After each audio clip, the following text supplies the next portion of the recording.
High বন্ধুরা, welcome my YouTube channel. আপনারা সবাই কেমন আছেন? আশা করি ভালো আছেন। আমি আজকে একটি নতুন ভিডিও নিয়ে আসলাম আপনাদের সামনে। আশা করি ভিডিওটি আপনাদের ভালো লাগবে। আমি আজকে যে বিষয়ে কথা বলতে চাইছি সেই বিষয়টি হলো ভারতের একটি জনপ্রিয় হিন্দি সিনেমা যেটি আজকে রিলিজ হয়েছে। সেটির মুভিটির নাম হলো ছাবা। বিকি কৌশলের একটি অ্যাকশন সিনেমা মুভি।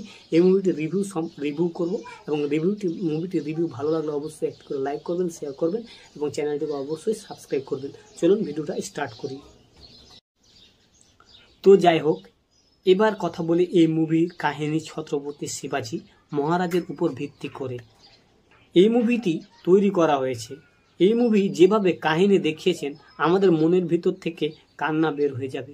এই মুভিটির ভিএফএক্স এবং অ্যাকশন যেভাবে তুলে ধরা হয়েছে এক একটা সিন, এবং এই মুভিটি যেখানে অভিনেতা ও অভিনেত্রী যেভাবে নিজের ক্যারেক্টারকে তুলে ধরেছেন আমাদেরকে মেনে নিতে হবে তারা সম্পূর্ণভাবে ভালো কাজ করেছেন, এবং এদের এক একটা ক্যারেক্টার যেভাবে নিজেকে মানিয়ে নিয়েছেন তা মেনে নিতেই হবে।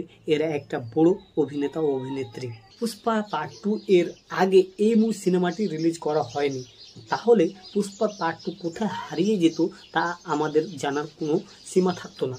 কেন এই সিনেমাটি দুঃখ, কষ্ট এবং এর কাহিনী, অ্যাক্টিং, পারফরমেন্স আছে, এবং এই মুভিটিতে দেখিয়েছে দেশভক্তি কিভাবে করতে হয় আমাদেরকে শেখানো হয়েছে, এবং যেভাবে অ্যাকশন এবং দৃশ্য দেখানো হয়েছে এটি এমন একটি মুভি যেটা আমাদের সবাইকে দেখতে হবে। কেননা ছত্রপতি শিবাজি কিভাবে লড়াই করেছিল এবং আমাদেরকে সেটা জানতে হবে। যখন ছত্রপতি শিবাজি মহারাজের মৃত্যু হয় তখন একটি ডায়লগ বলেছিল ঔরঙ্গজেব। সেই ডায়লগটি হলো, উপরওয়ালা জান্নাতের দরজা খুলে দাও, সিংহ আসছে। এবং এই মুভিটি যেভাবে শুরু হয় এই মুভিটি আমাদের যেভাবে বোঝানোর জন্য 15 মিনিট অন্তর অন্তর আমাদের যেভাবে অ্যাকশন, কমেডি, ড্রামা আমাদেরকে দেখিয়েছে, আমাদেরকে মানতে হবে এই সিনেমাটি পরবর্তী সময়ে ব্লকবাস্টার সাবিত হবে।